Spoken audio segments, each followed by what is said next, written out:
Hello friends, तर आज आपण बघणार आहोत ऑरेंज फ्लेवरची आईस्क्रीम एकदम सोप्या पद्धतीने घरगुती एकदम क्रीमी मलाईदार टेक्स्चर असा आईस्क्रीमचा एकदम होममेड असणार आहे आणि कमीत कमी वेळेमध्ये कमीत कमी इन्ग्रीडियंट्स वापरून ही एकदम फ्रेश अशी ऑरेंज फ्लेवरची आईस्क्रीम घरी बनवून तयार करणार आहोत. त्यासाठी सगळ्यात आधी ना आपण एक बॅटर तयार करून घेऊया. तर पॅनमध्ये मी 1 कप इतकं दूध घेतलेलं आहे. त्याच्यामध्ये आपल्याला अर्धा कप इतकी साखर ॲड करायची आहे आणि 1 टेबलस्पून इतकं कॉर्नफ्लॉवर ॲड करायचं आहे.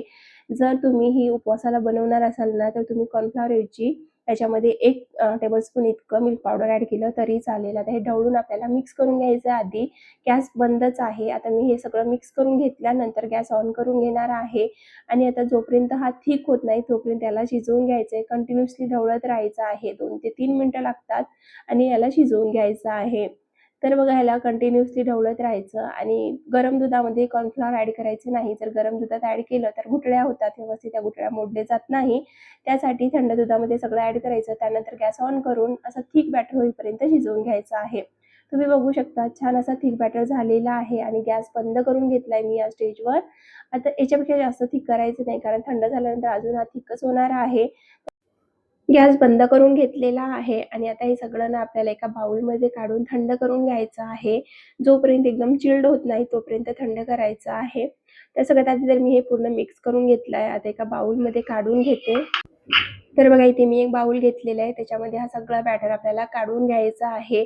तुम्ही याच्याऐवजी जर तुमच्याकडे कंडेन्स मिल्क असेल ना, ते वापरला तरी चालेल. हे ऑप्शनल आहे. एकतर कंडेन्स मिल्क वापरा, नाहीतर अशा पद्धतीचे घरगुती बॅटर तयार करून घ्या आणि ते वापरून घ्या. तर आपला बॅटर तयार झालाय. आता मी काही वेळेसाठी अर्धा 1 तासासाठी फ्रीजमध्ये ठेवून घेतलेला आहे, म्हणजे ते एकदम चिल्ड झाला पाहिजे. तर तो चिल्ड झालेला आहे. जो आपण बॅटर बनवून घेतलेला आहे ना आईस्क्रीमसाठी, तो थंड झालेला आहे. आता 1 कप इतकी व्हिपिंग क्रीम घेतलेली आहे. तिला बीट करून घ्यायचं आहे बीटरने. जर तुमच्याकडे इलेक्ट्रिक बीटर नसेल तर तुम्ही या हँड विस्करने सुद्धा करू शकता. फक्त थोडंसं जास्त वेळ लागतो. हाताने आपल्याला कंटिन्युअसली जवळपास 15 ते 20 मिनिटापर्यंत त्याला फेटून घ्यावा लागतो, म्हणजे इझिली तो होईल.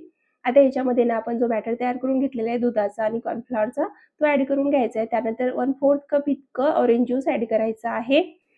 आता याच्यामध्येच मी 2 ड्रॉप इतकं ऑरेंज कलर ॲड करून घेतलेला आहे. 1 टीस्पून इतकं व्हॅनिला एसेन्स ॲड केलेला आहे. आता आपल्याला ह्याला बीटर मशीनने परत 2-3 मिनिटापर्यंत व्यवस्थित बीट करून घ्यायचं आहे. जोपर्यंत ही पूर्ण क्रीम एकजीव होत नाही, जो आपण आईस्क्रीमसाठी बॅटर तयार करून घेतलेला होता दुधाचा आणि क्रीम जोपर्यंत एकजीव होत नाही, तोपर्यंत याला व्यवस्थित मिक्स करून घ्यायचं आहे. तर बघा इथे 2-3 मिनिटं झालेले आहेत आणि आपला आईस्क्रीमचा जो बेस आहे तो तयार झालेला आहे. छान याला बीट करून घेतलंय 2-3 मिनिटापर्यंत. आता आपण याला स्पॅच्युलाने सुद्धा छान मिक्स करून घेऊया. म्हणजे आपण याच्यामध्ये जे कलर वगैरे टाकलेला आहे, तो व्यवस्थित सगळीकडे एकसारखा मिक्स झाला पाहिजे. अशा पद्धतीने मिक्स करून घेऊया आणि आपला आईस्क्रीमचा बेस इथे तयार झालेला आहे. आता हा परफेक्टली सेट होण्यासाठी तयार आहे. एकदम थिक करायची गरज नाहीये. जसं आपण केकसाठी बनवतो की नाही, तेवढं थिक करायची गरज नाही. थोडंसं लिक्विडी फॉर्ममध्ये राहिलं तरी चालेल. आता एक कंटेनर घ्यायचं आहे. तुम्ही ते कोणतंही कंटेनर वापरू शकता. तर मी रेग्युलर हाच कंटेनर वापरते. तर याच्यामध्ये मी पूर्ण आईस्क्रीम बेस ॲड केलेला आहे. आता बघा पूर्ण आपल्याला स्पॅच्युलाने पूर्ण क्लीन करून घ्यायचं आहे. पूर्ण बाउलमध्ये काढून घ्यायचं आहे आणि डब्यामध्ये भरून घ्यायचं अशा पद्धतीने. तर मी ते पूर्ण काढून घेतलेलं आहे बघा. छान असा डब्बा भरून घेतलेला आहे. थोडंसं टॅप-टॅप करायचं. त्यानंतर वरून झाकण लावायचं आहे टाईटली आणि आता याला फ्रीझरमध्ये ठेवून घ्यायचं आहे 8 ते 10 तासासाठी किंवा ओव्हरनाईट ठेवून घ्यायचं आहे. इथे मी ओव्हरनाईट ठेवून घेतलेला आहे आणि मी मॉर्निंगला तुम्हाला दाखवतेय बघा.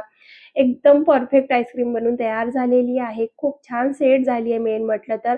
एकदम क्रीमी पण नाहीये आणि खूप जास्त हार्ड पण नाहीये. एकदम सॉफ्ट जशी आपण मार्केटमध्ये खातो की नाही, तशीच आईस्क्रीम इथे सेट झालेली आहे आणि तुम्ही बघू शकता याचे जे लेयर्स आहेत त्याच्यावरच कळत असेल तुम्हाला की आईस्क्रीम एकदम परफेक्ट बनून तयार झालेली आहे.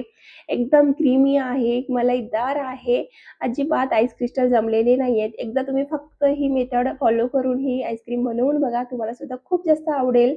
तर इथे मी आईस्क्रीम सर्व्ह करून घेतलेली आहे. स्कूप करून घेतलेला आहे. बघा किती छान आईस्क्रीम इथे तयार झालेली आहे. तर तुम्हाला हा व्हिडिओ कसा वाटला कमेंट करून नक्की सांगा. जर व्हिडिओ आवडला असेल तर व्हिडिओला एक लाईक करा. त्यासोबत चॅनलला सबस्क्राईब करून घ्या आणि आपल्या फ्रेंड्ससोबत शेअर करायला विसरू नका. अशाच तुम्हाला भरपूर साऱ्या समर स्पेशल रेसिपी हव्या असेल आईस्क्रीमच्या, कुल्फीच्या आणि एकदम थंडगार पिण्यासाठी काहीतरी जर हवं असेल ना, तर कमेंट करून नक्की सांगा. मी भरपूर साऱ्या रेसिपी ऑलरेडी शेअर केलेल्या आहे चॅनलवर. अजून शेअर करणार आहे. नक्की बघा तिथे जाऊन. थँक